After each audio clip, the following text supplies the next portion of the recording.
muito antes de existirem os coaches, muito antes dessas frases de incentivo que a gente acaba lendo todo dia de manhã, principalmente no Instagram e algumas vezes até no Twitter, falecido Twitter, já existiam essas mensagens motivacionais, pode-se dizer assim. Eram conhecidos como o Minuto da Sabedoria, um livrinho pequenininho que a gente abria ao acaso e ali então você encontrava uma mensagem, uma resposta para alguma pergunta e aquilo então ia fazer parte do teu dia. Alguns grandes autores também escreveram textos que são textos fragmentados, textos curtos e podem ser considerados, em alguma medida, textos motivacionais, ou pelo menos textos que vão fazer com que você reflita sobre algumas situações. Hoje eu separei 3 grandes autores da literatura universal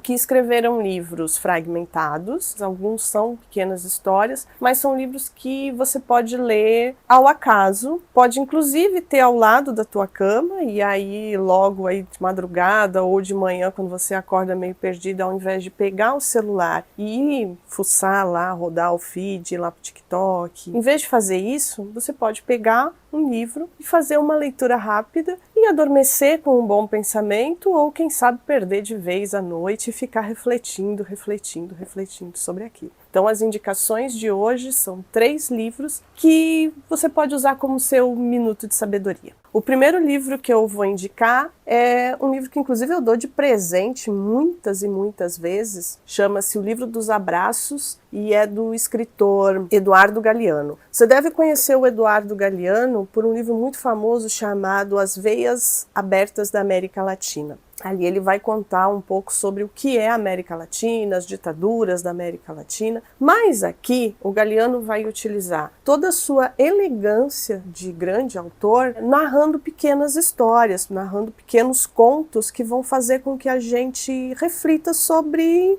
afetos, sobre vivências, sobre possibilidades de como levar a vida, de como sentir os afetos, de como reconhecer o mundo à nossa volta. Uma das histórias muito curtas, todas elas são histórias muito curtas, uma delas vai contar de um americano, de um estadunidense, que vai morar num país da América Latina, um país que não é dito desenvolvido, é quase que uma colônia, uma província, e ele então vai para lá e ele diz o seguinte para os moradores daquela região, uma região que fica à beira-mar, e ele diz o seguinte, eu vou comprar um aparelho para remar. Aí os moradores da ilha ficam impressionados, ali da costa ficam impressionados. Mas como assim você vai remar? Pega um barco e rema, né? Diz, não, mas eu só quero fazer um movimento de remada. E aí os moradores da ilha ficam cada vez mais impressionados. Não, mas a parte mais chata de pescar é remar. A parte bacana de pescar é você estar em alto mar, você sentir a brisa, você sentir as ondas, você ficar esperando pelo peixe, sentir o momento certo de fisgar o peixe, de puxar o peixe para dentro do barco.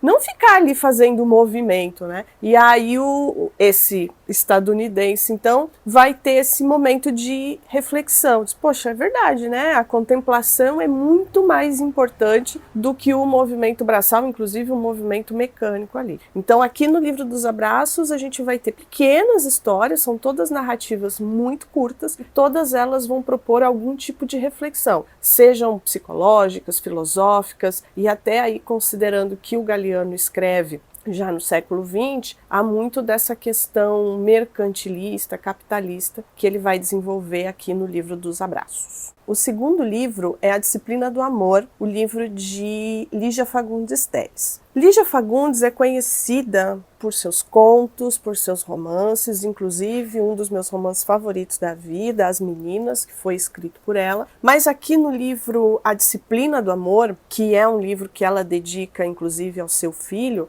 e ela acredita que é o seu livro melhor escrito, o livro que ela mais gosta, ela vai narrar também pequenas histórias, pequenos contos, pequenos fragmentos do dia a dia dela, e nesses fragmentos contos, nessas pequenas histórias, ela também vai propor algum tipo de ensinamento. Ela vai falar muito da vida dela, muito das amizades que ela tem, então ela vai falar de Hilda Hilst, que foi sua grande amiga, ela vai falar da convivência com Clarice Lispector, sobre todo o momento em que ela passou na faculdade de Direito. Ela foi uma das primeiras mulheres a se formar em Direito no Brasil. Ela conviveu com Carlos Drummond de Andrade, então aqui também ela vai contar um pouco dessa convivência. Tudo isso em pequenos contos, pequenos fragmentos, que é uma porta para você conhecer uma grande escritora sem necessariamente ficar preso a um grande livro. Você não vai ter muitos personagens, mas você vai reconhecer aqui a vivência dessa escritora e, ao mesmo tempo, você vai ter contato aqui com o que há de mais brilhante na literatura. Uma das histórias mais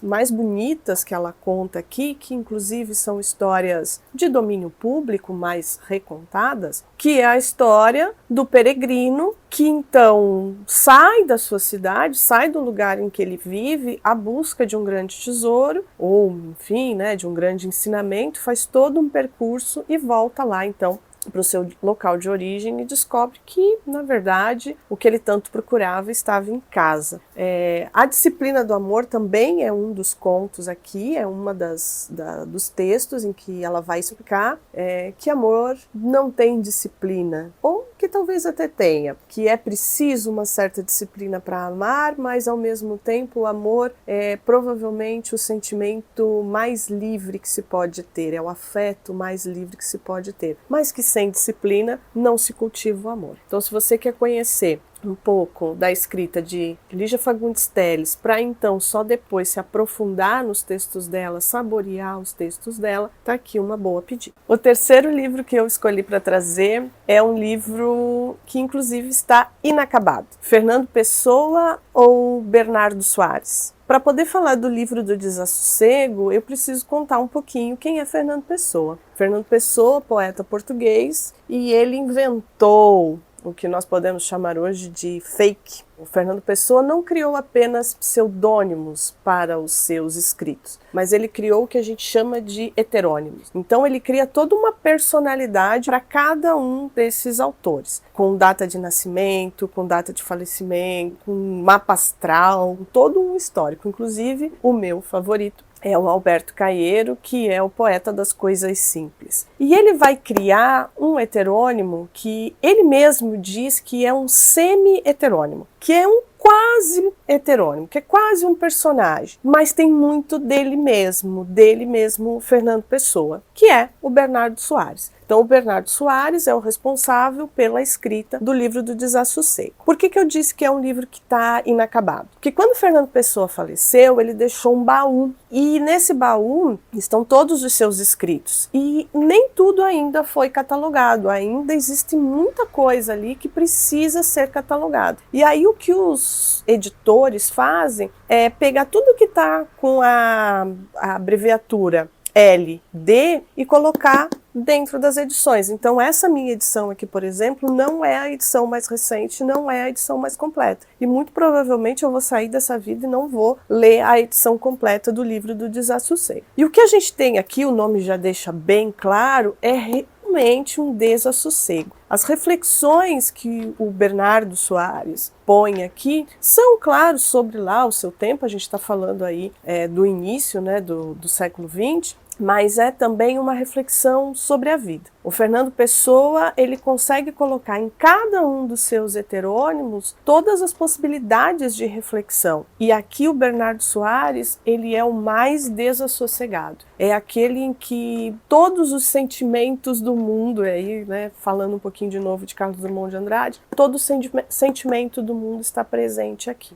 Não é uma narrativa linear, você pode ler tranquilamente ao acaso, mas se você fizer a narrativa linear, você vai reconhecer reconhecer que ele está contando um pouco da vida dele, então ele vai falar sobre os amigos, ele vai falar sobre os jantares, sobre os cafés, sobre as viagens, sobre os passeios, sobre suas leituras. Mas se você fizer a leitura ao acaso, como a gente fazia lá com o Minuto da Sabedoria, pode ser muito provavelmente que você tenha aí respostas para alguma indagação, pode ser que você tenha uma sabedoria que venha para clarear o teu dia. Então, ao acaso, totalmente ao acaso. A entrada 390, ele está todo numerado, tá? São várias entradas, algumas mais longas, algumas mais curtas, mas aqui buscando ao acaso, a 390 diz o seguinte: saber ser supersticioso ainda é uma das artes que, realizadas a auge, marcam o homem superior. Vamos lá, de novo, para entender. Saber ser supersticioso ainda é uma das artes que, realizadas ao auge, ou seja, levar a superstição muito a sério,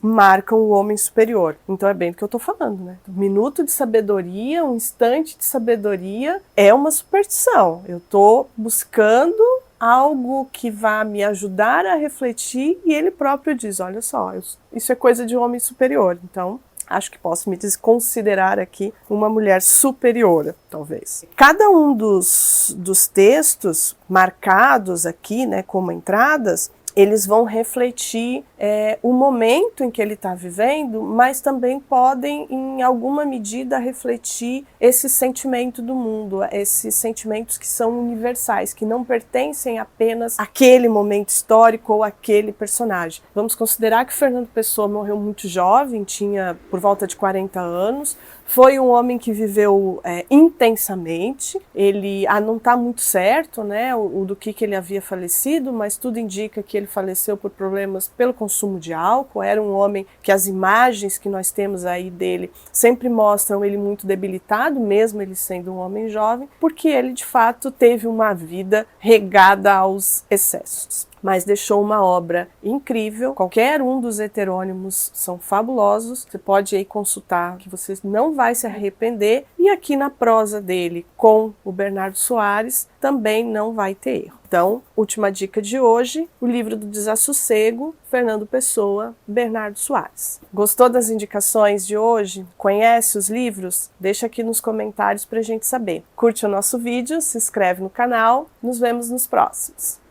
Tchau!